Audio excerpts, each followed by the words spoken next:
అంతే. మీరు స్ట్రైట్ గా అడుగుతారు, నేను సమాధానం స్ట్రైట్ గా చెప్తాను. ఏ టాపిక్ కూడా నేను అడగను. ఎందుకని అప్పుడు మనకి మైండ్ లో నుంచి స్ట్రైట్ వస్తుంది, రియాలిటీ వస్తుంది బయటికి. అలాగే నేను మళ్ళీ ఇంకొకరిని ఇంటర్వ్యూ చేస్తాను. ఇన్ని ఎందుకు, ఇవన్నీ కలిపితే ప్యాకేజ్.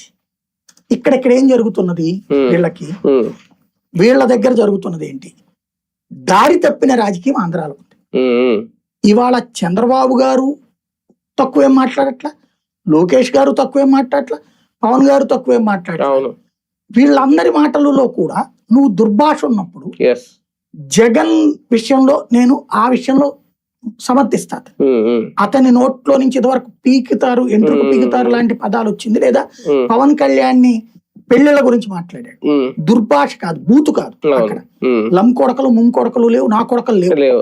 ఇక్కడ మీ అమ్మ మొగుడా, మీ అమ్మమ్మ మొగుడా, ఇట్లాంటి పదాలు చంద్రబాబు గారి నోట్లో నుంచి కూడా వచ్చినాయి. అదే సందర్భంలో ఇతను పవన్ కళ్యాణ్ గారు అయితే నా కొడకల్లారా చెప్పులు తీసుకుని కొడతాను.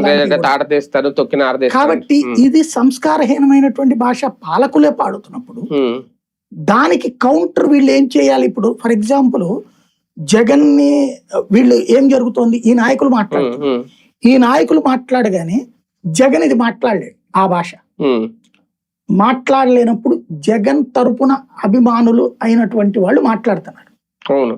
వాళ్ళు ఏం